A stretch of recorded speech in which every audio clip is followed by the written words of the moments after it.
Of all the things I've dissed since we started this podcast, I feel the least concerned that I'm going to get a hatred for dissing commodities brokers. Okay. I have a feeling I'm going to be okay on this one. Dear Shandy. Welcome back to Dear Shandy, listeners. Andy. Sorry, I couldn't help it. I had to get that out. Welcome back to Dear Shandy, listeners. Hello, Andy. Hello. How are you this morning? I'm great. You're great. Mm-hmm. How did you like episode 5 overall? Better than 4, not as good as the first 3. Okay. I actually kind of liked episode 5 on some fronts just because I am in it for the romantic interests. And, you know, we had 2 strong dates this week with, I think, who we can all agree are the 2 clear front runners. Obviously. So it was satisfying. I mean, it's to the point where I've seen this in previous seasons. Yeah.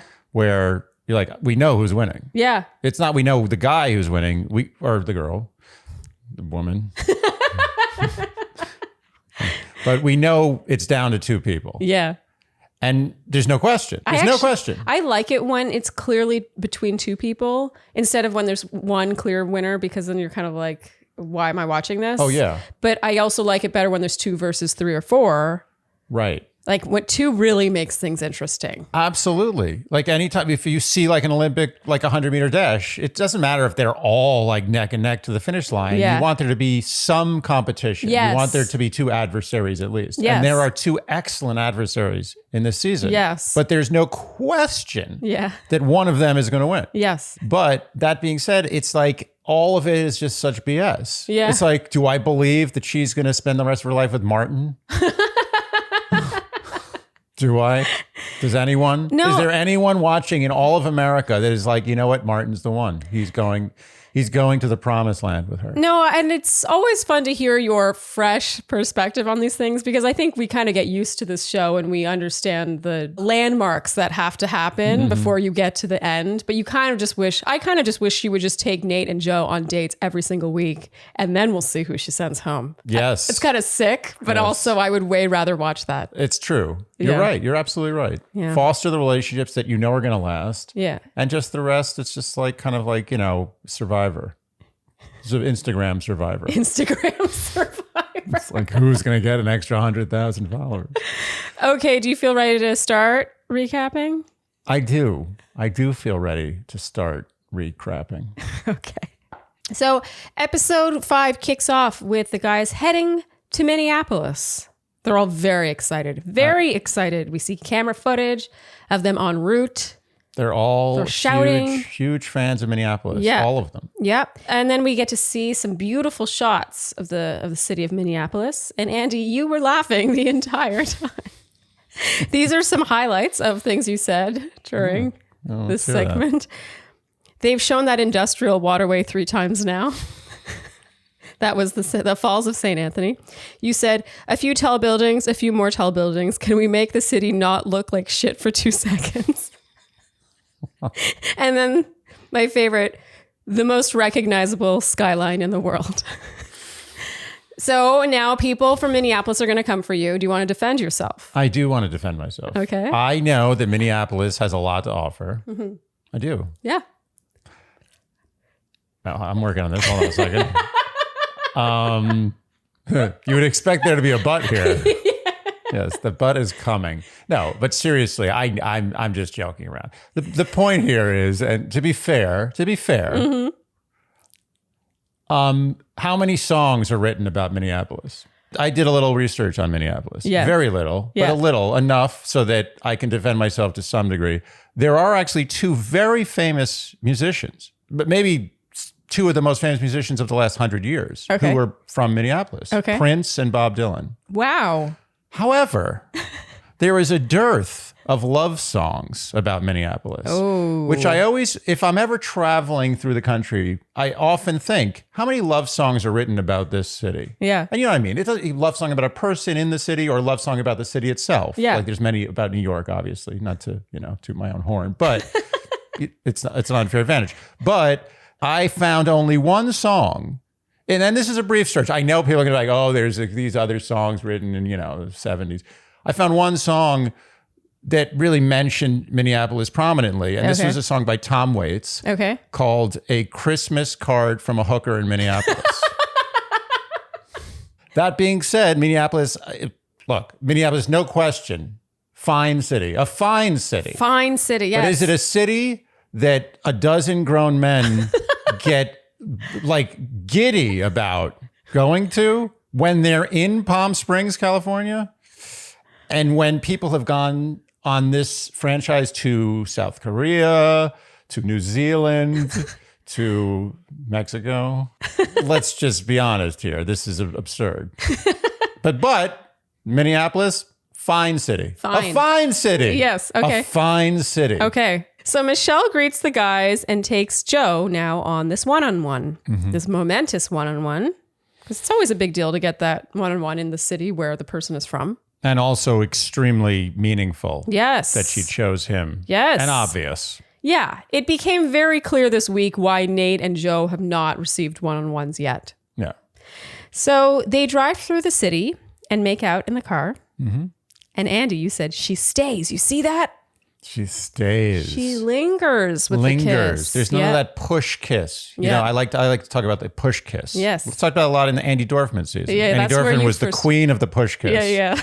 You come in, you go in heavy, and you come out fast. It's like a bounce. You're almost bouncing off the lips. It's like, push. Yeah.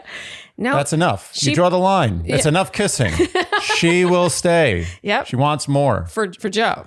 Overstay.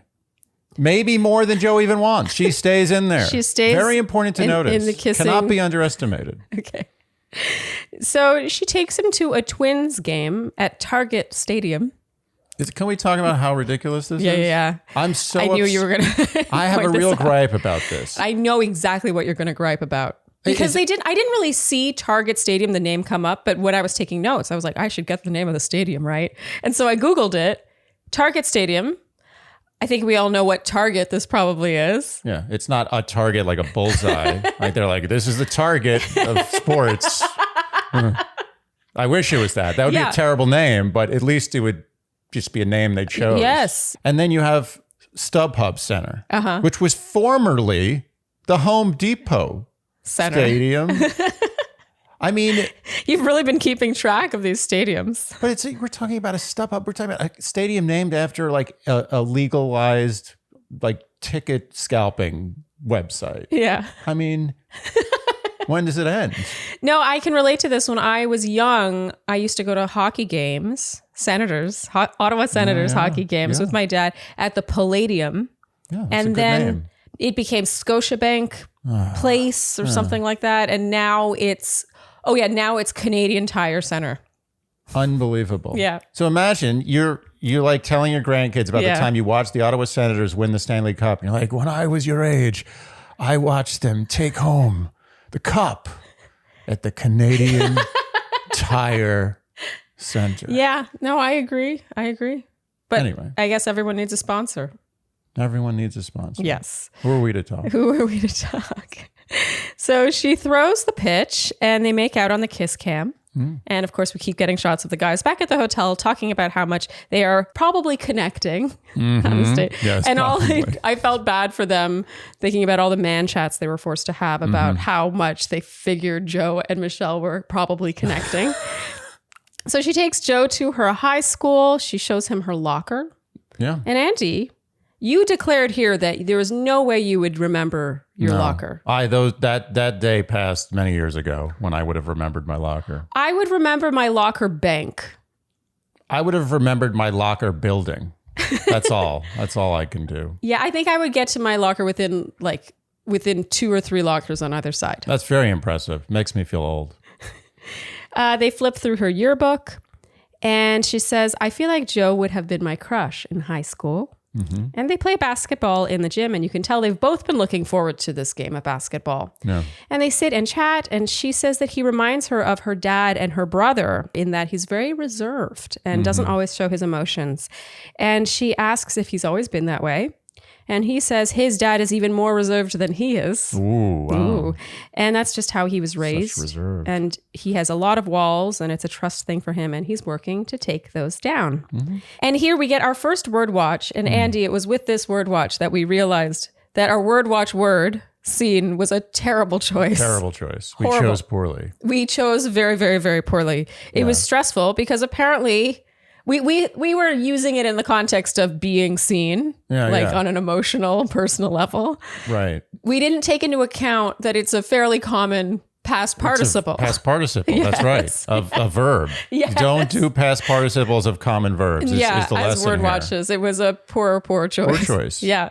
Not that it was used so many times, but rather that it made the word watching experience for us very stressful. It takes away from the spirit of what the word watch is. Indeed. But in this case, we heard Michelle say, I really have seen the benefits of being able to be open. Still counts. It still counts, even if it was stressful for us.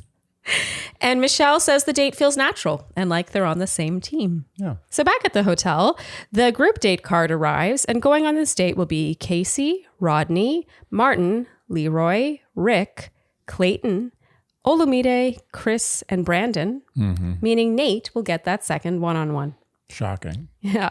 And now we start to see Chris play up his villain role, and I really say that intentionally. Can we please put villain in quotes here? Yeah, because he doesn't rise to a villain. He's still a dweeb. No, he's an actor. He's an actor. To me, Chris is an actor. Like we said last week, he wants to cash in on his investment on coming on the show. Yep. And the only way at this point he feels he can do that is by being on the screen for as long as possible. But it's impressive to me the amount of shame he is willing to endure to get to that 100%. point. Yes. Yeah, I couldn't do that. So Chris says he feels he went out on a limb for Michelle and says that he thinks everything he said fell on deaf ears and that he thinks he got the short end of the stick. Obviously, we will circle back to that. So now it's the evening on that one-on-one date. And they're chatting. And Andy, you said Joe's the only one who doesn't seem like her son. 100%.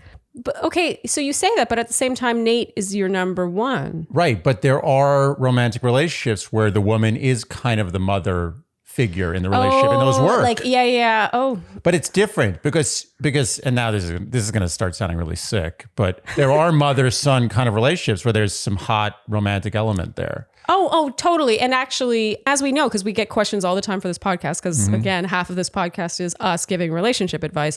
A huge recurring theme is women feeling like they're kind of looking after their boyfriends, husbands in kind of like a mothery way that they didn't really sign up for, but it sort of became like that. Right. And so I do think that is very common. And it also makes what Martin says towards the end of this episode all the richer. Yes, we'll get to that. Let's not ruin I don't want to get ahead of myself. But it's just to tie it into what she said about Joe, how Joe reminds. So Joe is basically her father and brother. Yeah. And Nayte is her son. So it's a real family dynamic there. Okay, so Michelle over dinner says, so tell me about Joe. And now Joe reveals a pretty heartbreaking backstory, honestly. Yeah. He says that sports have shaped his life, but it also has meant a lot of injuries. And he broke 3 bones in his leg in 7th grade. Like he's still growing. Yeah, that's bad. And that left his foot susceptible to further injury. And then in college, he broke his 5th metatarsal. I Googled this. It looks like a very uncomfortable thing to break. It's a bad metatarsal to break. If you're going to break a metatarsal, that's not the one you want to break. Are you being sarcastic? No, I'm not. Oh, wait, so like a first metatarsal? 5th, that's a common sports injury, and it's not one you want. So 5th versus, like, let's say you broke your Let's second. not get into I'm talking shit now, okay? Stop calling me on this. My point is I've heard about the 5th metatarsal several times, and I know it's a bad injury. Okay. So he had surgery for that injury, but the screw that was implanted there was too big. And it ended up splitting his 5th metatarsal in half, completely shattering it. Like... It's so bad. It's so bad. I felt so when he was telling the story. The doctor who was listening, who did it, he was like, "Oh shit! I thought this was buried. I didn't think this was going to come up again." So he required another very intense surgery involving 7 screws and a plate in his foot. This made me feel ill. I mean, I hope there was some sort of malpractice suit here. He said he was able to get back out there, but it wasn't the same. He couldn't handle it mentally and experienced anxiety, depression, and even had suicidal thoughts. I can't even imagine. Like, first, I think, based on just what I know and his general demeanor, I think Joe had potential for an NBA career. Well, and you've said that actually earlier in the season. You were like, he's one shade below yeah. NBA, right? And I think that's where he was headed. It seems like that. Yeah, I mean, he was the best basketball player in Minnesota. I know Minnesota is like a basketball kind of place, and there's no question he had NBA potential. And the heartbreak of spending your whole life. He was probably like, he started playing basketball when he was probably like 2, when he could walk. That's his whole life. Yeah. And I just, from personal experience, like I always, and this has to be taken with a grain of salt, but I, from when I was a little kid, dreamed of being a Major League Baseball pitcher on the Yankees. I always dreamed of it. Every time I went to Yankee Stadium, I was like, I'm going to pitch here one day. I'm going to do it. I'm going to make it. And I really, I never was going to be a Major League pitcher. But you were very good. I was good enough. Yeah. I was good. Not good enough for that, but good enough in general. Yeah, for like a Jewish kid in New York City, I might as well have been Derek Jeter. But that's not the point. But I did get, at a critical time in my career, rotator cuff injury in my right shoulder, which is like the death knell for a pitcher. And it was heartbreaking. Like I was devastated. It was something I thought about for 2 decades. Like to this day, sometimes like a what I still if, think like about it. what if that hadn't happened? Yeah, exactly. The what ifs. And I still think about it. And I really, let's be honest, I had no chance of making the major leagues. I had maybe a decent chance of being like a halfway decent college pitcher. Literally. I mean, to be honest. Yeah. And I can't imagine what it would have been like if I had a really legit shot. Yeah. Legit. And everyone else recognized that, of pitching for the Yankees. And that happened to the point me. where you won awards and were the best in your state. Yeah. Oh, yeah. I mean, I can only imagine, like, I know people are like, oh, whatever, it's just sports. What if you lost your mother? No, to me, I know what you mean. Like, at a glance, this could be like, oh, it's just sports, big deal. But actually, to me, this story was about a lost dream. It's his whole, it defined him. Yeah, it was, as he said, ball was life and that life was gone. Yeah. And he says, I've always had such high standards and I didn't feel like I was still there. That would be heartbreaking to feel like you could once do something and then couldn't anymore. And it was just breaking me down too much that I mentally knew I wasn't in a good place. And then here he starts to cry and then laughs and says, thanks for asking. I mean, I didn't think I could like Joe anymore. And my heart broke for him here. Again, it's about the lost dream. It's more than just sports.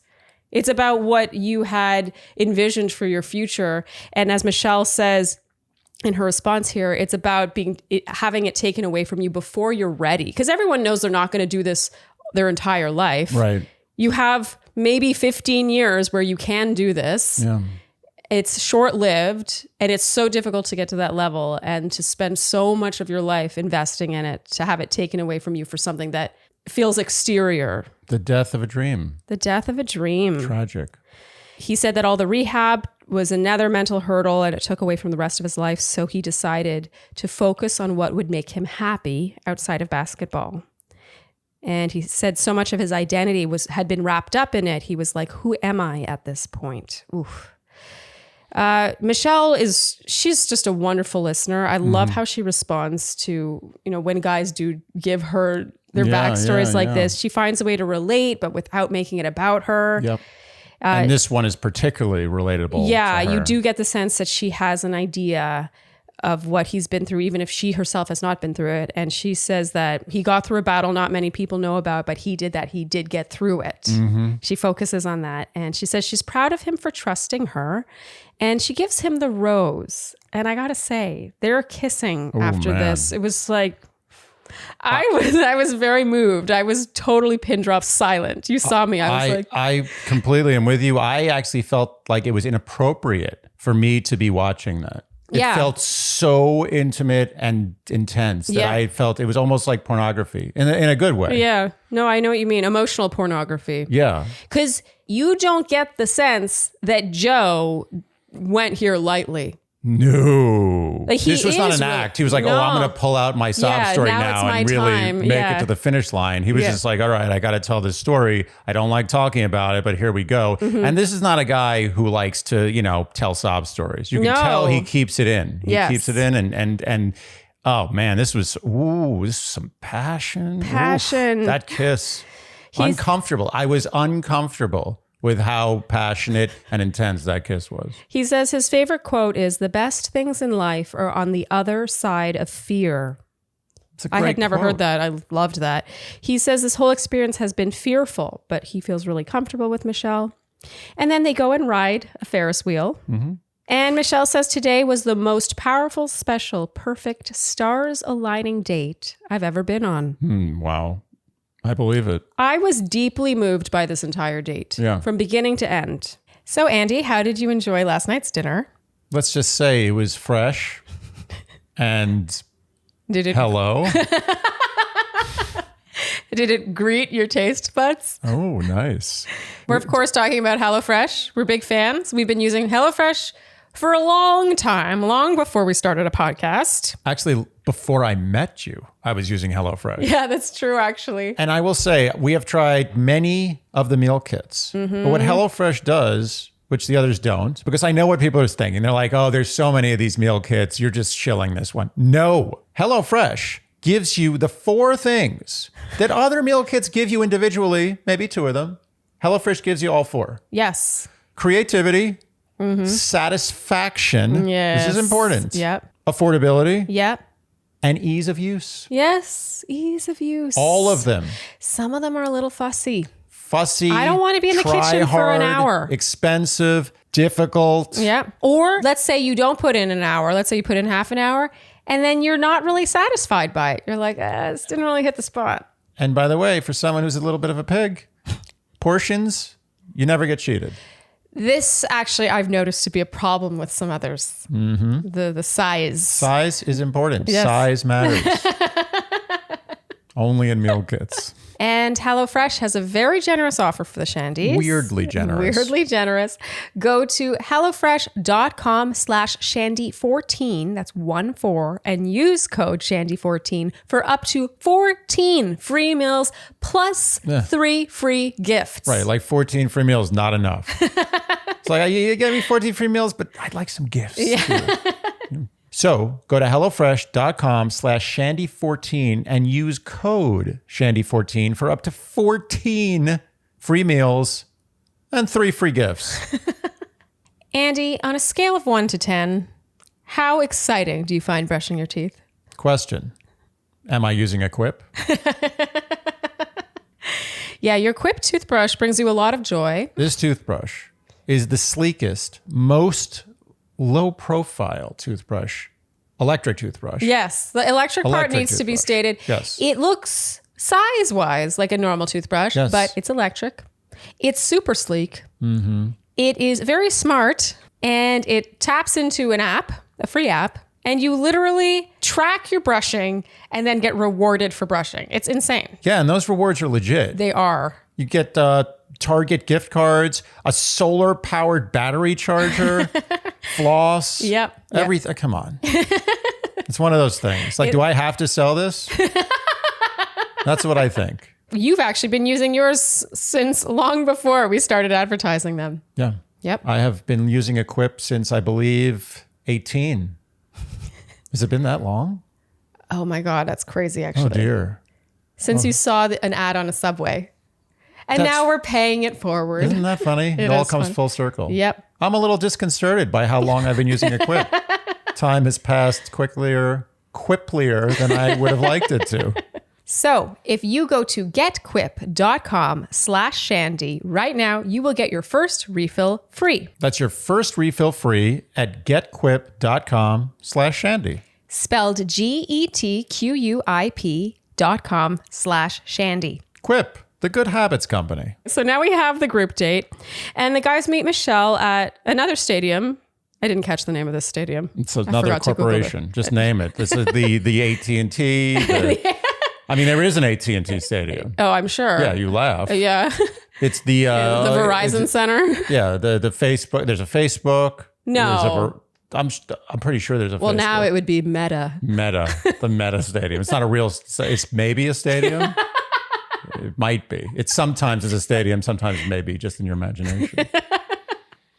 So the guys expect that this will be a football date, which is reasonable considering it does appear to be a football stadium, but instead 3 Vikings emerge. And the focal point, of course, on this date is the men making special moments with Michelle. Mm-hmm. And we get a tiny bit of tension between Olumide and Chris throughout this date. Mm-hmm. And Chris has a couple of sort of cringy moments. What's funny about Chris is I can't tell whether they would be cringy without the music and without him being a villain in other ways. Like it could end up being goofy. But for example, he throws the log. Everyone has to throw a log. And then after he throws it, he's like, it's the furthest one. It's the furthest one. And I just was like, oh, stop. Yeah. But maybe in a different context, you'd be like, oh, haha, that's funny. I don't know. I think the general feel of Chris for this episode is that he's moping hard. It's a mope. It's a long mope. Yeah, but entitled moping. An entitled mope. Yes, like moping alone is fine, but entitled moping. But moping is not attractive. Sure, but it's not unto itself poor behavior. You can mope, it's just bad for you. But when you're moping in a way that's like, why aren't you coming to me? It's not a legitimate to ease moping. My moping. It's not a warranted moping. No. It's an entitled moping. You're right, there's a difference. So the men now change into their Viking outfits and run out roaring. And this was funny. They were like, ah! And then they think they're probably going to throw axes or something. And instead, they're met with a table with food on it. By the way, I just want to I know people are thinking about this. Do you know what the name of the Minnesota football team is? Vikings. Oh, you did know that? Yeah. Oh, never mind. Wait, were you trying to catch me? I was going to try to catch you in a funny, embarrassing moment. Why would you do that? Did you know what the name of the Minnesota football team was before this date? No, of course not. Okay. No, well, I know based on their reaction when she was like, oh, here come the Vikings. And the guys were like, what? Oh, yeah, that was a good giveaway. Yeah. Nice. I can't believe you wanted to humiliate me like that. No, it would be a cute humiliation. Very cute. Understandable. Okay, so the men now have to eat Viking food. Yeah, this is real stretch. Including fermented herring, which, Andy, you were very interested in. I'm okay with fermented herring. Andy's into all types of fish. I like fish. You like fish? I like herring. Herring is a good fish. Really, to be honest, herring is best in the pickled form. So the guys are struggling with the food here, and Chris repeatedly says, I don't think I can do this. There was really no stakes, though. It wasn't like if you don't eat this, you can't XYZ. Yeah, I think it would have been pretty easy to not eat it. Chris calls the food disgusting. And then we have arm wrestling where Olumide beats Chris, Rodney beats Brandon, Clayton beats Martin. And then Clayton is crowned the best Viking. And I was left scratching my head as to like, what other activities were done here? I don't understand. Like, it's not like they had to eat the food and then it was just arm wrestling. I think it's because Clayton looks like a Viking. I mean, if I had to pick a Viking, say like one of these guys is a Viking, I'd pick Clayton. True. He does look the most Viking-like. Yeah, I mean, he's a Viking. He is. But yeah, I found this date a little, what's the word I'm looking for? Not seen through. I think that you're really overanalyzing the level of detail that went into choosing the best Viking. Okay. But I think it's safe to say that if anyone in that line of folks has Viking in their lineage, it's probably Clayton. That is probably true. And Michelle says the guys have made an effort to interact with her throughout the day. Isn't that nice? Mm-hmm. So now it's the evening. Michelle looks amazing. Yes. And her embellished green dress. She looked gorgeous. And she toasts them and thanks them for making small moments with her. Mm-hmm. I like that. Small moments. I'm going to adopt that. Underappreciated. Yes. Okay, so now Clayton gets his one-on-one time. We're finally getting to see a little Clayton. Because we've all been wondering, you know, what about Clayton? Look, beyond his name being Clayton, beyond the fact that he was a college football player and beyond the fact that he's white, tall, white, and conventionally attractive, we're kind of wondering, why Clayton? Yeah. You know? Exactly. And we see a little bit of why Clayton, but not really. We still don't really know why Clayton. Well, yeah, she says he seemed really present that day, and he admits he's hypercritical of himself. Mm-hmm. And he asks if she's always been so confident, and she says she has her parents to thank. and they agree that their parents have taught them so much. My favorite part is when Clayton says, my parents have taught me so much and like they're important. That's verbatim. This conversation was oozing, dripping, melting with non-romance. I agree. I'm not buying chemistry here. I just want to make a blanket statement about this show, this franchise in general. When you have these one-on-one conversations where they're talking endlessly about the details of their connection or why there's a connection. Yeah. It's inversely... Or it's like kind of interview-like. It's like, have you always been so confident? Right. Like, did your parents also teach you the ways? It is inversely proportionate to the romantic connection, how much you talk about the building blocks of said romantic connection. Yeah, I agree with that. Show, don't tell is the real heart of what you need to see on a show like this. Yeah. If there's a lot of tell without the show, it's probably bullshit. So with Clayton, and we're going to talk about him being Bachelor for a second, I personally think that he was pegged as the next Bachelor very early on. I think he was pegged as the next Bachelor like when he went During through puberty. Yeah. They're like, that guy, 7 years. Yeah, I just feel like we know historically that this happens on seasons, not every season, but often. It's like this, we think this might be our next Bachelor, Bachelorette. Yeah. That happened on my season. I know that a couple people were pegged for that. Sure. And it worked out for some and not for others, obviously. But in this case, I wouldn't be surprised if Michelle knows already that he is in the running and she's required to keep him around. It's not that I don't think she likes him. It's just that we've really seen very little of an actual romantic connection here. There's zero chemistry. Zero. Like, and it's shockingly not, zero. It's neither their fault. They're both seemingly fine human beings. Yeah, they're I'm just both saying there lovely. is nothing there. Totally. So they make out. And now it's Brandon's one-on-one time. She feeds him Swedish fish. And Andy, here you groaned. And he says he's really invested in her and she makes him feel so good. And Andy, here you said, she just likes kissing him. She likes his face. Agreed. You agree with yourself? I agree with myself. Yeah, I'm right again.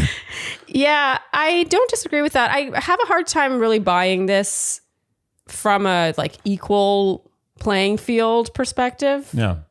I agree with you. I think that she's attracted to him. They have good chemistry, but I'm not really buying the cerebral connection. He's her short-term boy toy on this season. And now we start to see some of the dynamics with the men. Casey reveals Chris did not step up to make an effort with Michelle during the date. And there's a weirdly edited man chat now, and it's pretty heavy-handed with the tense villain music. Olumide says to Chris, after the stunt you pulled, the vibe was different. And then Chris seems to nod knowingly here. It's just weirdly edited. Like, I feel like they're trying to condense anything remotely non-harmonious into a tense exchange. Again, weak villain. Weak villain. Weak villain. Yes. And here it's mostly just Chris looking around and suddenly he stands and walks out of the room. Again, I wish I could describe that scene in a more efficient and eloquent way, but that really is just how it played out. Yes. Back at the hotel, Joe reads Nayte his date card. I have to say, I want to say something. You were going to step here. in here. These two are fine adversaries. They both respect each other. Think about, put yourself in their shoes for a second. They're both vying, not only romantically for the same woman, but let's be honest, for a very big cash prize. Seriously. Because Michelle too is shaped like money. Yeah, that's right. Like Katie she is was. like in the old Looney Tunes cartoon, she is a walking dollar sign. Yes. Like on the beach. Yes. But you can make a case the prize here is bigger than any game show on earth, financially and romantically. Yes. And yet there's this camaraderie. They're like, hey, you know what? We're both confident guys.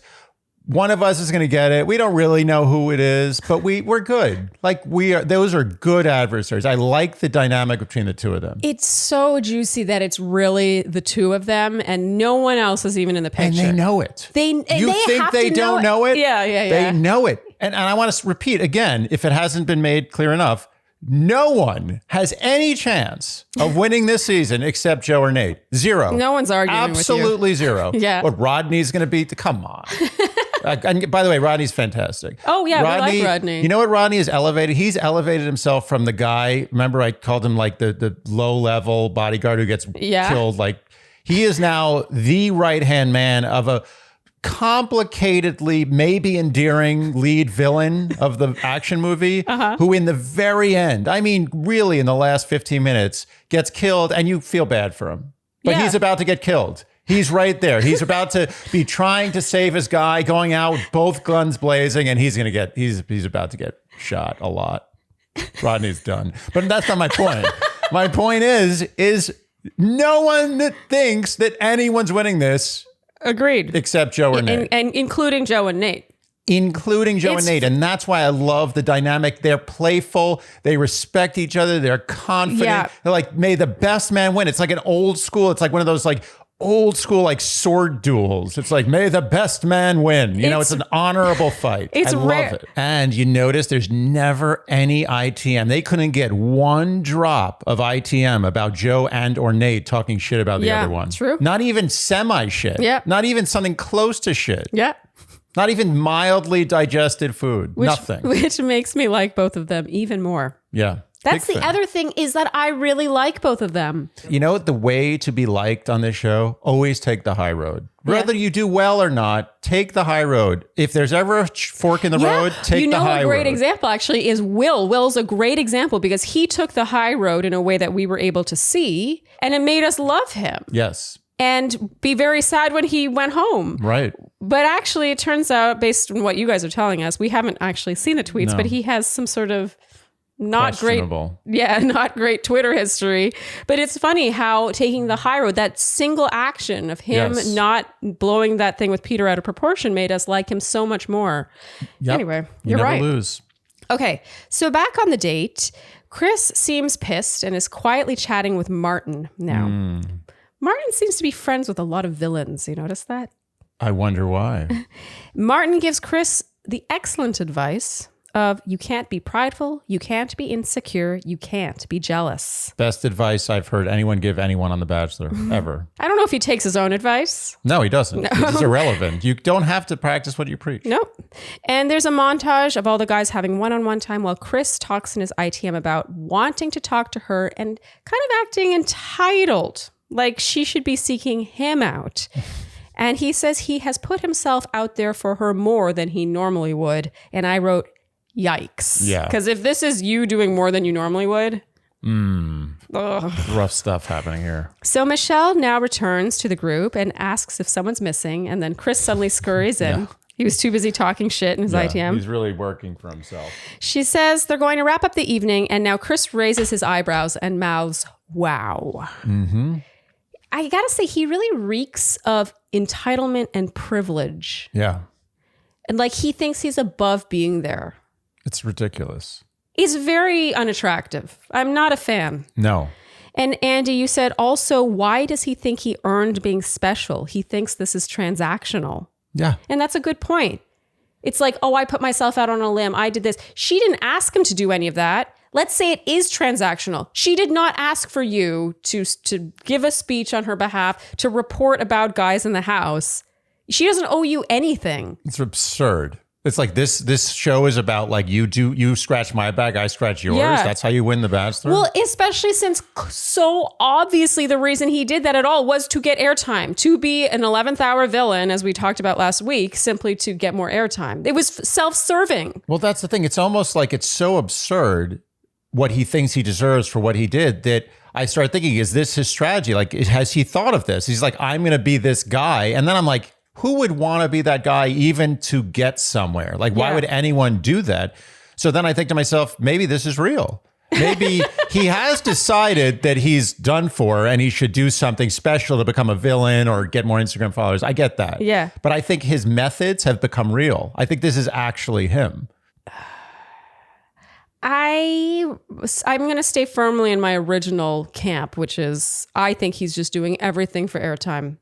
It's just too unbelievable. So he has no shame.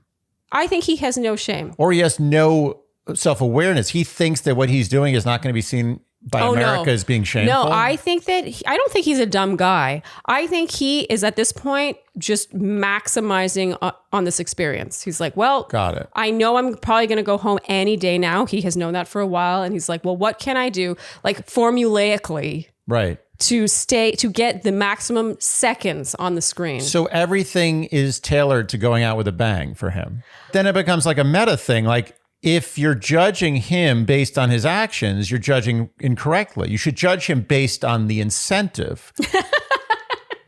So now I don't know, like, because we're gonna pick apart all his actions and why he sucks in every way and what he's doing. Pick apart both? I feel like it's binary. You either have to say, okay, he's doing all this to make a splash. Yeah. In which case you can't judge what he's doing. You have to judge the motivation. Or you say it's now entangled. Like he was starting to do this to make a splash, but now it's become actually his real personality. Like he's enveloped himself in it. I'm conflicted about this because I refuse to believe that Chris sucks this much.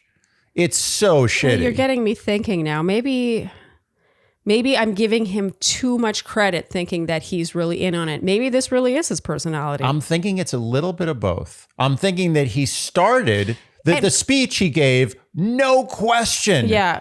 He was grabbing onto that last lifeboat on the Titanic. He called it the driftwood. He was like, got it. It's it. He got the last piece. He fought off an old lady. He was like, get out of here, bitch. And he got that last piece of driftwood. But now I'm starting to think that some of this stuff is real. And I'm almost giving him the benefit of the doubt by saying that. Because no one could have so little shame as to make themselves look this bad without partially actually making it come from a real place. Anyway, let's move on. I'm exhausted after that. I'm done. I can't recap anymore. Okay. Okay, so Michelle gives Clayton the group date rose. And in Chris's ITM, he acts like Michelle owes him and should be thanking him. Yeah. And Casey, meanwhile, says, I'm fearful of another performative display. I love that this is the role Casey now plays. Yeah. Casey has become slowly entering the James category. Yeah, the narrator. The narrator, yes. So now it's Nayte's one-on-one, and they meet at Lake Minnetonka. She boats over to him and says that her dream is to have a house on this lake one day. The nice house, by the way, they show. Is that just some random house? I think it was just some random house, yeah. But it's a beautiful place. It looks beautiful. Yeah. Beautiful. The lake, let me tell you, I will say, if there's one thing that Minnesota has, it's tremendous lakes. Yes. The best lakes in town. You can't find better lakes anywhere. I was having lake envy. It was beautiful. Yeah, so just not totally dissing on Minneapolis. Great lakes. Although I don't know if the lakes are in Minneapolis. They're more like Lake Minnesota. Minnetonka is outside of Minneapolis. Yeah, so again, Minneapolis is lacking the lakes as well. Just saying. She's joined by her best friends, Allie and Tia. And here we have word watch number 2. Michelle says, I ended up in these relationships where I was all in, or I wasn't necessarily getting the same back. Allie and Tia, they've seen that. The most stressful word watch of all time. Again, not related to the spirit of the word watch, but still the word. No, we learned a big lesson choosing this week's word. Don't use verbs that are generic. Yes. So Allie and Tia interrogate Nayte now about right reasons and house dynamics. And this conversation is very awkward, in my opinion. Can I just say one thing? In my experience, these two girls, cock blockers. Oh my God, a bobby pin just fell out of my hair. They fall out all the time. I see bobby pins lying all over the floor constantly. It's gotten to the point where I don't even say anything anymore. There was a time where I was like, can you please pick up your bobby pins? Now every day, part of my day's routine is picking up bobby pins and putting them back in your bobby pin cup. Do you just not care? Do you just like if bobby pin falls out and you're like, you know what? It's always with good intentions. I'm like, I'm going to get that later. No, I don't think you think that. And sometimes you don't want to get it because there's a time later where you see it and you're like, actually, I could use that. I'm glad that I never took that back to the cup. Wait, so you're saying that it's good to have bobby pins lying everywhere in the house? Just so like that one if or you're two here or there, you never know when it might come in handy. But you have a lot of bobby pins in the place where you keep bobby pins. I know, but once in a while, you don't want to go upstairs to the bobby pin cup. You just are down here and you're like, oh, sweet, there's a bobby pin. So in that case, why don't you just leave everything you need all over the house all the time, everywhere? It's not a bad idea. This doesn't add up. Okay. Pick up your bobby pins. So I found this conversation kind of awkward. They pretty much force him to bring up the having it in the bag stuff. Yeah. And he rightly says he knows there's something with Michelle and therefore he knew a date was coming. Totally reasonable. Yep. And Michelle reveals here that there was a moment when they first had a conversation about really liking each other and he walked away and she said she got choked up. I thought this was pretty meaningful. Yeah. And she says she feels that Nayte got her friend's approval at the end of this. Yeah. Yeah. We interrupt this program to bring you an important message about our new bed sheets. We're still obsessed with our Cozy Earth sheets. I want to be serious here for a second. Okay. I sweat when I sleep. Yeah, I feel like it's hard to emphasize this enough without getting too graphic and like showing photos. It's a disaster. I'll put it this way. In the past, sheets have gotten yellowed. Yes. This is probably too much information, but we have to make this point. I stopped sweating on a dime with these sheets. And I mean, no sweat. Yeah. I wake up dry as a bone. Yeah. And I smell better in the morning. I'm kind of bummed out that I'm just finding out about this. Like, where were these sheets my whole life of sweating in the bed? Yeah. Cozy Earth, they have it figured out. Also, worth mentioning, their sheets are made with 100% viscose from bamboo. So they're more sustainable. Yep. They're super silky. The silkiness cannot be overstated. And I am going to display some not overstated silkiness in my loungewear. Yeah, you love those. They're really soft. Show me more comfort than this, I guess, and I'll buy it. That's where that's going. I'll buy it. This is amazing. It's so comfortable. It's like, I'm not a pajama guy, right? Yeah, until you met me. Until I met you. Yeah, you love pajamas. But these are the pajama I never had that I always would have worn. Yep. There's decent grammar in there. Yeah, very good. But here they are, and they're delightful. They're just absolutely wonderful. Yeah, so we're a big fan of Cozy Earth. Yeah, big fans. A real rave review over here. And now, our listeners, the Shandies, can save a whopping 35% off not only bedding, but loungewear as well. Go to CozyEarth.com and enter our promo code SHANDY to save 35%. So hurry, that's 35% off at CozyEarth.com. Enter code SHANDY. CozyEarth.com. Back at the house, Chris is saying that Michelle's infatuation with Nayte overshadows anything anyone else could tell her. And he says, once again, that his warning fell on deaf ears. And he says he feels played. And Andy, you said he played himself. Sure thing. I'm almost just not wanting to even talk about Chris, even though it's impossible. But well, I don't he's forced it upon us. Yeah, he's just not fun to talk about. He's not interesting. He's not interesting. Like we said last week, you're right. He doesn't have charisma. He doesn't have the charisma to be an entertaining or captivating villain. Yeah, he's a commodities broker. Is that a diss on commodities brokers? This is what I will say. Of all the things I've dissed since we started this podcast, I feel the least concerned that I'm going to get hatred for dissing commodities brokers. Okay. I have a feeling I'm going to be okay on this one. Okay. So now it's the evening and Nayte and Michelle talk about past relationships. And Nayte says he's learned he needs open communication. Really off the beaten path conversation here. Yes, wild stuff. He says he needs someone to call him out on his bullshit. And he says that he strives to be in a relationship where he can be a big kid. Can I just say, can we stop bleeping shit when someone says bullshit? I think we've gotten to the point where we're okay. I think America has accepted bullshit as the non-swear word. Yeah, I mean, it's over. Let's stop this. Oh, you mean bullshit, but shit is different. Even shit. But in the context of bullshit, it's so irrelevant. It's so unoffensive. It's so common. Yeah. Everyone says bullshit. And you're talking about a show where they're showing very intimate, occasionally overtly sexual situations. Yeah. Which, of course, I have no issue with, but America does in general. Let's be honest. I mean, they show movies that are PG-13, show a guy getting his head blown off, but God forbid you see a nipple. It's like the end of the world. Let's stop it. Bullshit is a word. It's a word that should be not bleeped. I'm tired of it. Just say bullshit. So Nayte says he strives to be in a relationship where he can be a big kid. And he's had a relationship before where his inner child was gone and he didn't recognize himself. I got to say, I now having found the kind of relationship where I feel like we both get to be kids with each other, realize how important that is and how so important. I can't believe I almost ended up in relationships where I didn't have that. I think the only place where your inner child should really shine is in the relationship. I think that's the place where it belongs. Yeah. Yeah, because everyone wants to be a kid again. And so why not be able to act like a kid with your partner? It's great. What a luxury. So she says she relates to what he's saying and reveals that in a past 3-year relationship, she got really ill. And it turned out to be the toxic anxiety-inducing relationship. And she didn't realize it until she was out of it. Mm-hmm. And he says he can't believe someone would take advantage of the kind of person she is. And here we have our third word watch. Michelle says, That's why when I talk about being seen. Finally, a relevant one. Yes. She says that experience taught her to never again enter a relationship where what she was putting in wasn't reciprocated. Mm-hmm.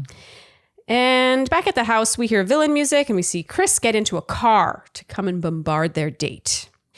Back on the date, Michelle says, today was one of my favorite dates. And he says, like ever? And she says, yes. And here we have our fourth word watch. Chris said, she said she wants somebody to make her feel seen and show up. And now we have intense music as Chris makes his way towards the date. He asks to speak with her for a moment. And Andy, you said, that's hilarious. Producers are such assholes. It's so true. Yeah. This was not 100% Chris's doing. No. And Nayte's expression here is amazing. He says, weird. You know what I love? Nayte's words are just, there's something a little passe about them in the best way. It's that Canadian something. It's the Winnipeg spice, the Canadian spice. Yeah. It's just like dweeb. sort of this old fashioned, like really unoffensive. Yeah, I love it. I love it. Only Canadians. He's just like weird. Yeah, it's the exact right word. Yeah. It's not offensive. He's not like saying asshole. Asshole is always the word that he could have used instead of all of these words he's used. Mm-hmm. It's asshole. Yeah. But instead he chooses dweeb and weird. I love it. Nate's great. So Michelle agrees to speak with Chris and they go and have a chat. And he says he feels insecure being there and he was disappointed he didn't get the chance to speak with her on the group date. Which is rich, because there's no way he didn't have that opportunity. There were not that many people on that group date. I think there were only 8 of them. Mm-hmm. 8 or 9 of them. Mm-hmm. Like, I just don't, come on. No, I don't buy it. He clearly wanted her to come to him and thank him.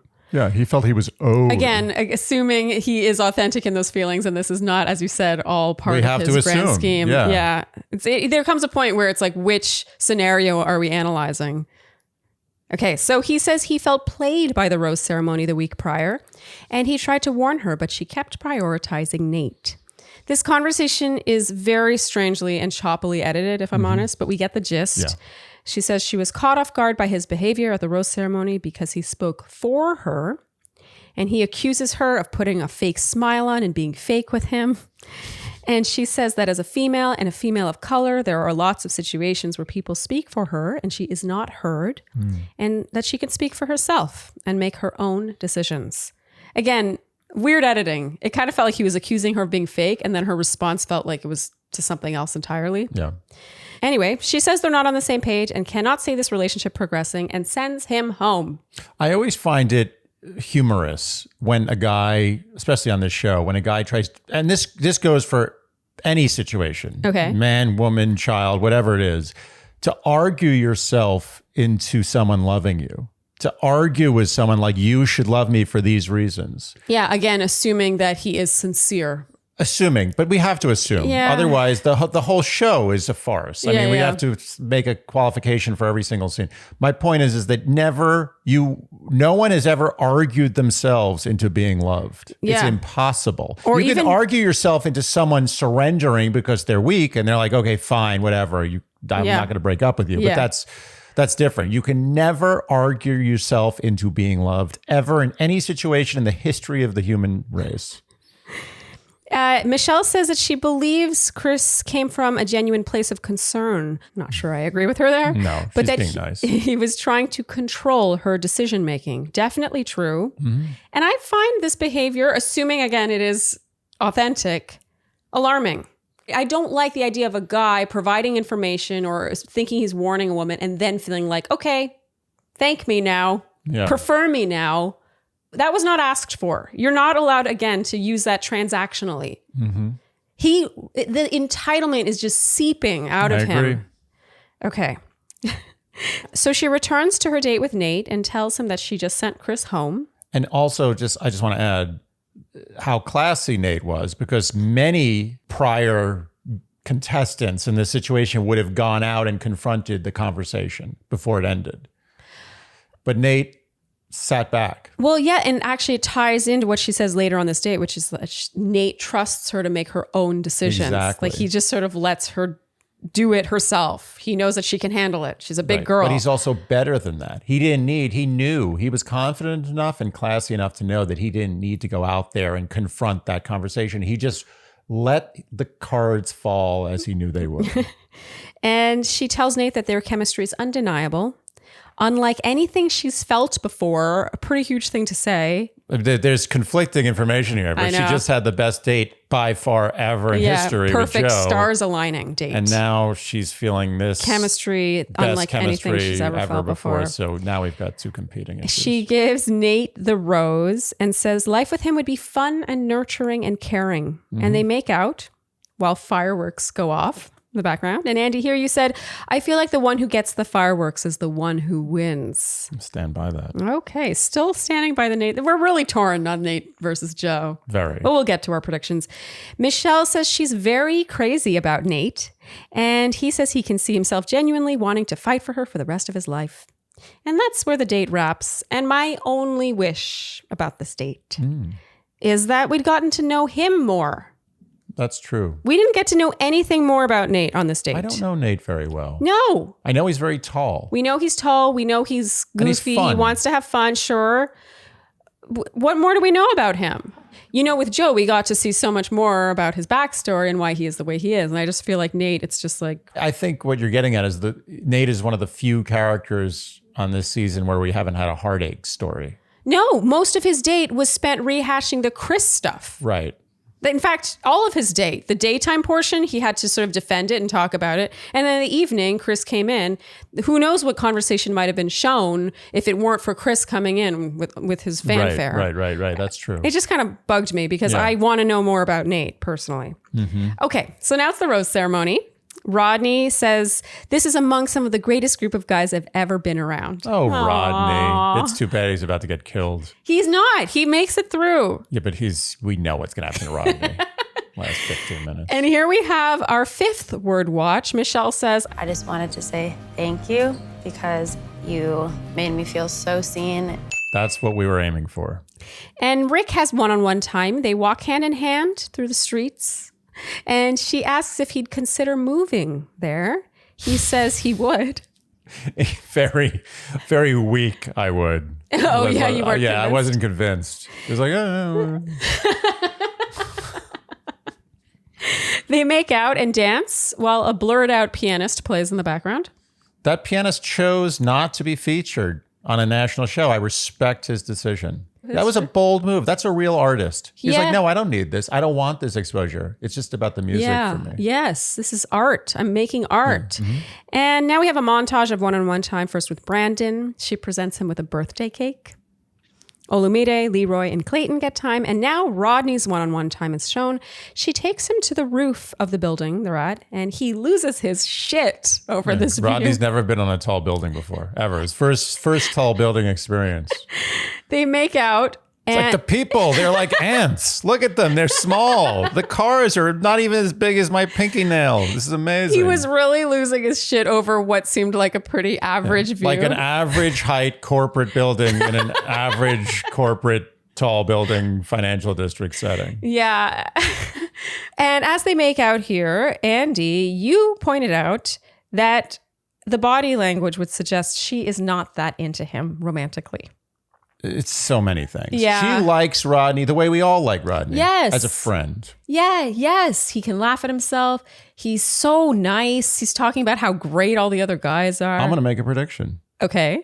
I predict that Rodney, in the real world, lasts longer than anyone in the cast. She stays in touch with Rodney longer than anyone else. Oh, okay. So not romantically. Rodney will be her friend for longer than whoever wins this show will be her lover. Wow. That's my prediction. That's the credit I'm giving Rodney. He has been fully friend zoned. Friend zoned. Zoned. Sorry. Yeah. Really overcome. We're getting tired. Zoned. Okay, now Martin has one-on-one time. This part is very interesting. He says he struggles with feeling special and then seeing her connect with other people and wondering if she tells other people what she tells him. I just thought this was interesting because earlier he so wisely told Chris to not be jealous. Right. Her response is my flashpoint light. Can I say that? So what is that? It's like...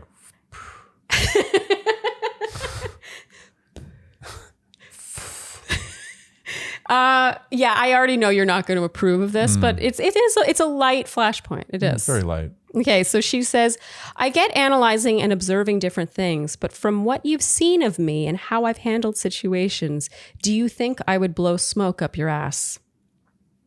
So my point in pointing this out is because I feel like we live in a time where people tend to not give people the benefit of the doubt. We tend to judge them based on one action or the latest thing, the latest infringement that we find offensive. And then we ignore the iceberg, the body of the iceberg of other behaviors or values. I will grant you a flashpoint light on that. Okay. Yeah. I mean, I really made something of this that maybe it wasn't. No, I that's a good point. It's not like an obvious flashpoint, but it's a very nuanced, important flashpoint. It's a very me flashpoint. Yeah. Yeah. But it's something that I have faced in my years of recapping, and I know many people who sort of deal with this on a regular basis. And I just think we live in a time now where we're looking for one thing to change our entire opinion on someone over. I agree. Judge on the body of work, not the last album. Yes, exactly. All right, are you ready? Oh, is this a full flashpoint or a mini? This is a light. It's a light. Okay. Light. Okay, ready? Is that all right? Yeah. It was like filled with air. Yeah. It's like a silent fart. A silent killer. Silent assassin Silent like but Joe. flashy. Silent but flashing? Silent but flashy. I don't know if this was flashy. It was flashpoint. So much for that. Anyway, moving on. I'm sorry I missed that. I was I was like, okay. but it wasn't flashy. It was, yeah, definitely. Because I have great short-term memory. Things take an interesting turn here when Martin says that he likes that Michelle is not high maintenance and that all the girls in Miami are high maintenance. All the low maintenance girls in Miami are like, what you talking about? Yeah, not a huge fan of when someone paints a broad stroke like this. Like of Minneapolis? And now cue villain music. Michelle asks what makes a woman high maintenance. And he says, expecting someone to do absolutely everything for them.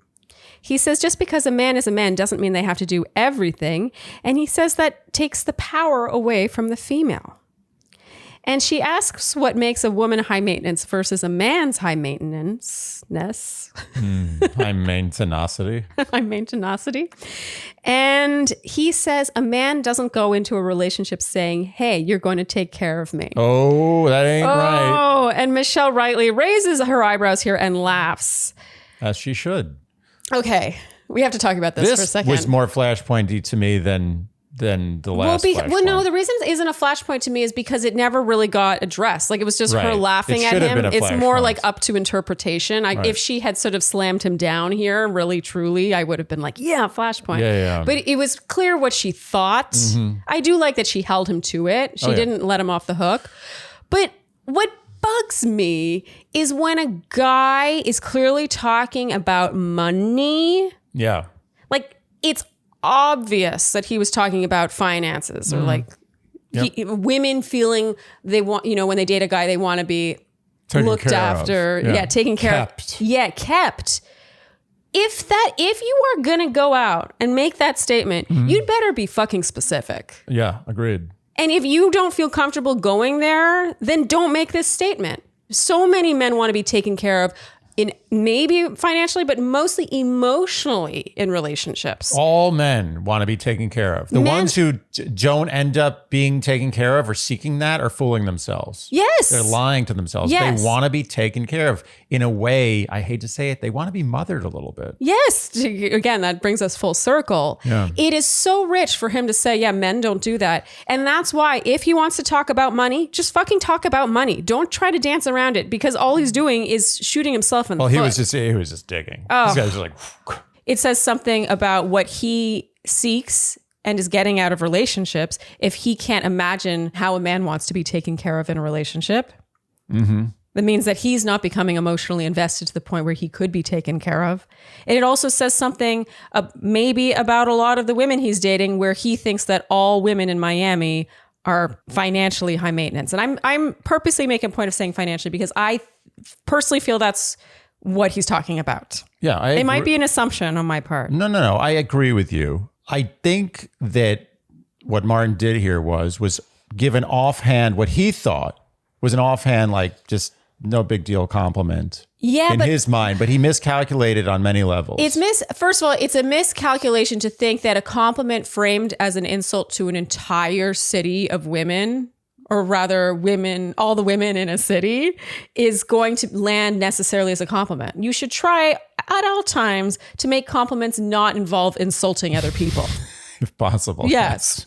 I mean, and Michelle calls out all bullshit. Yes. So he was really... Which was so satisfying. It's so satisfying to watch her pounce on this because it would be a lot easier to be like, I know what you mean.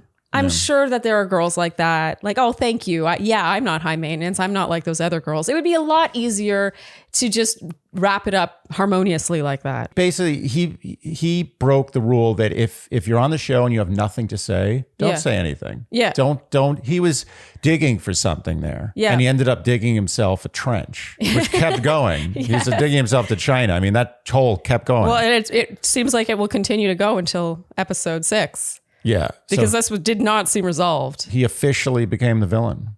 Yes, in this moment. Yeah. And then you go on. He's talking shit behind her back to the guys. Oh, yeah. Well, first he tries to twist this into a compliment where he says, that's why I decided to come on the show because I know that you're different.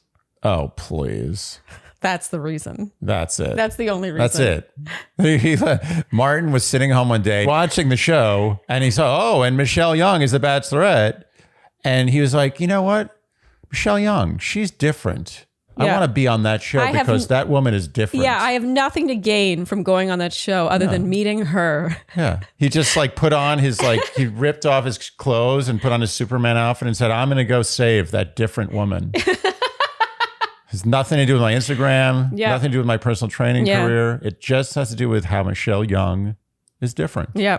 I feel like Martin really, they did talk about his communicating last week. I feel like he probably puts his foot in his mouth a lot. And the one thing he's gotten good at is realizing when it's happened based on the response, but he's not good at preemptively not putting his foot in his mouth.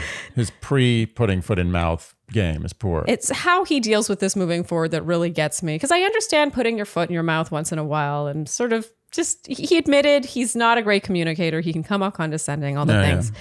He says in his ITM that he had tried to go deep and she didn't understand what he meant. Don't love that.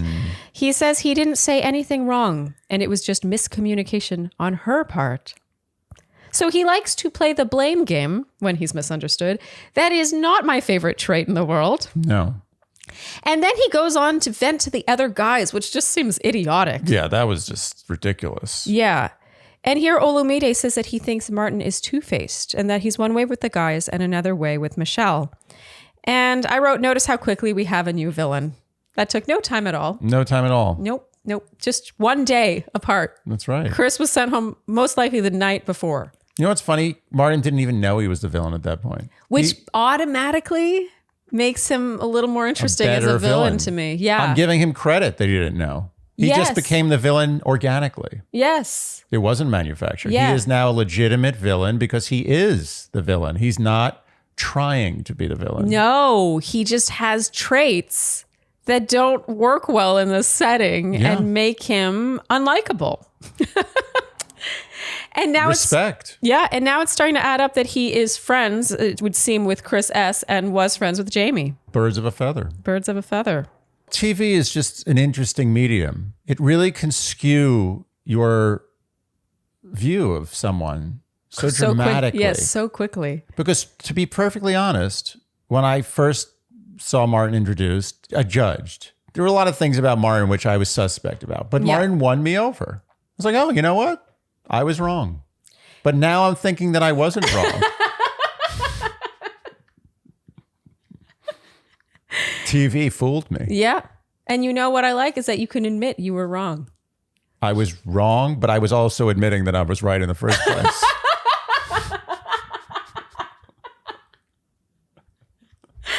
I was going to say, you know who can't do that is Martin. Nice. Yeah. Yeah. Yeah. Can't admit he was wrong. No. It was Michelle who misunderstood him. That's correct. Yes. It's all her fault. So what you're saying is that you were led astray by the show, and what you're doing is coming back to capture your I told you so. Right. I'm both admitting wrong and telling you I told you so. Okay, so now we have our rose ceremony. And going home now are Casey and Leroy. I would say the least surprising axing, but I was still a little sad to see Leroy go because I did want to see a bit more of him. I would like a spin-off show with Leroy. Yes. So at the end, with her toast, Michelle says she's excited to spend a second week in Minnesota with the guys. And that brings us to the end of the episode. Andy, the word watch. Mm-hmm.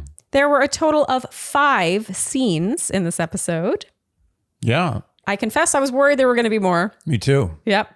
5's a good number. 5 is a great number. It's crooked, but it's not too crooked. Yes. And we're 99% sure that there were 5 scenes. That is true. As a caveat. We tried our best. Yes. But forgive us if there was a scene that went unseen. Yeah.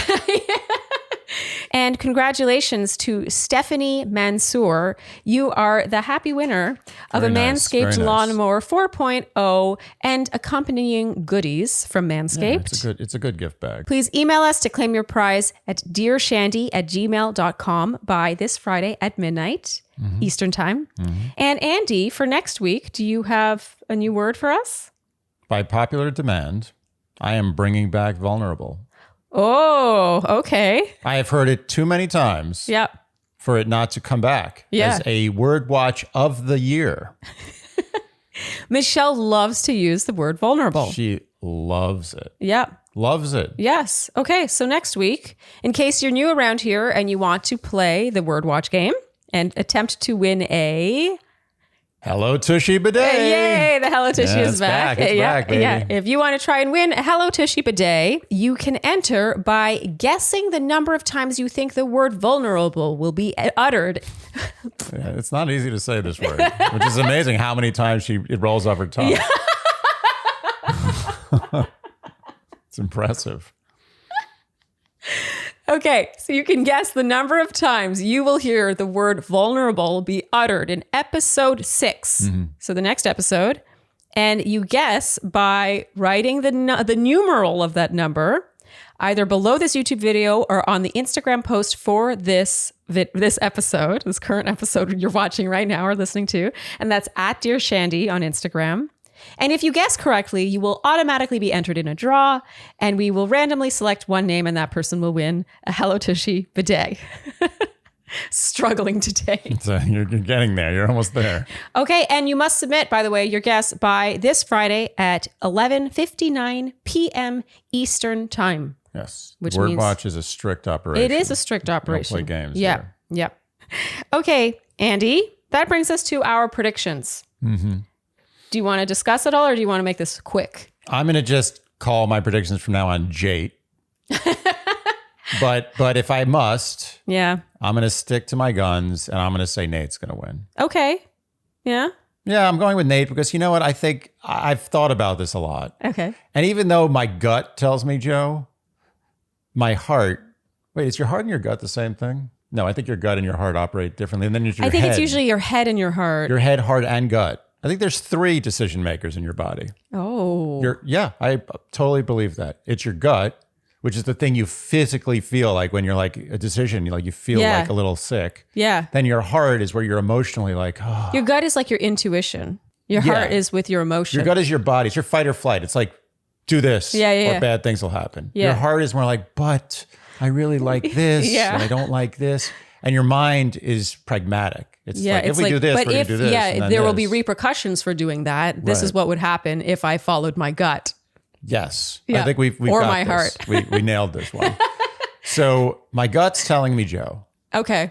But my heart and my mind, well, actually just my heart. I think my mind and my gut is saying Joe. But my heart is, nope, I'm going to say this again. Sorry, redo. My heart and my gut is saying Joe, but my mind is saying Nayte. I think that Michelle has a choice. Yeah. She can choose between passion, which I see as Joe, Oh, and fun, which I see as Nayte. okay. And I think Michelle's going to choose fun because she talks about how she loves the fun that her parents still have together. Yeah. After 50 She has years mentioned of that a lot, marriage. the laughter. And we do see light moments between her and Nayte. Mm-hmm. So I still have Joe in my top spot, and I can admit that my judgment might be clouded by my personal affection for Joe. I'm going to get that out of the way. But I see it slightly differently. I see the chemistry, what did you call it? The passion. Mm-hmm. I see that a bit more with Nayte. Like, I think she wants to bone Nayte. I think she wants to bone both of them pretty viciously. No, she definitely wants to bone both of them. But I think that the makeouts with Nayte are a little more like you wish they probably want to get a room somewhere. While with Joe, I think it's more like, wow, this is something really special. I feel really connected to you. Oh, wow. That's really in-depth kissing analysis. Well, I think if she had to pick just sex, unattached sex with one or the other, she would pick Nayte. But I think she feels more of a cerebral, emotional connection to Joe. And I picture Michelle being the pragmatic kind of person who would follow her mind in that sense. I think you are being swayed by my own taste. By Nate's incredible kissing skills. Which they are incredible. We've been He's talking giving about her them for great kissing. Yes, yeah. But Joe is giving her that I feel the passion from Joe. Okay, well, I mean, Joe is my number one. He is your Okay, well, in conclusion, it's clearly between these two. Yeah. And it's a toss-up because Nayte is obviously in my second spot and Joe is in your second spot. Mm-hmm. Jade. All right. In third. Who do you have, Andy, in third? I'm going with do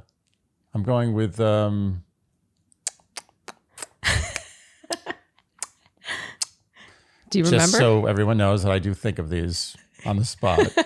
No, I don't think of them on the spot. I just forgot. I forgot who I thought of. So who is it? So we've got Brandon. Yeah. We've got Rick. Yeah. Rodney. No. I'm going Rick. Okay. Going seasick Rick. Okay. Yeah. Because I believe firmly that Brandon is more of a plaything. Okay. I don't think she's serious about Brandon. I think she wants to do things with Brandon.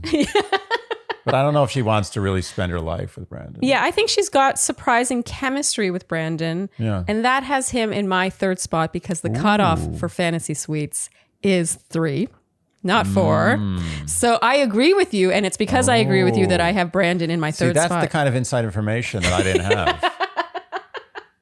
And Andy, who do you have in your fourth spot then? Brandon, I assume. Yes. Okay. And I have Rick in my fourth spot. Okay. I still don't really see it with Rick. I think she just likes his personality-ish. It's a curious relationship. It is with a Rick. curious, I gotta say, it's a curious relationship with everyone other than Nayte and Joe. Do you feel we can wrap there on this recap? I do, yeah. Definitely. This recap was a Looney Bins recap. Yeah, well, I mean, it reflects how we feel about this episode. We liked parts of it.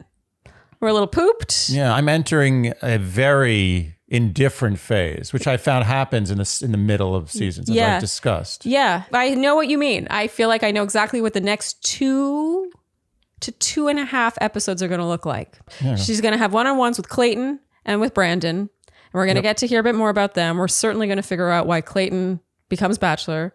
And we're going to get more from Brandon that would suggest that he is sort of in the running or something's going on. But it's all just going to be distraction from the fact that this is between Nayte and Joe. And I could kind of skip all that. I'm good. I'm with you. Yeah. But let's not end on a negative note. No. Show. More show. If you enjoyed what you heard today, you can keep Dear Shandy in business by liking, subscribing, hitting the notification bell, following us on Instagram, telling your friends, leaving us Apple Podcast ratings and reviews. That one's huge. That are good. Preferably positive 5-star reviews. That would be lovely. Nice. And generally doing all the things you would do to support a podcast you enjoy and consume. And on that note, I think that's a wrap. Yeah. Thank you guys so much for tuning in, and we'll see you next time on Dear Shandy. Bye. Dear Shandy.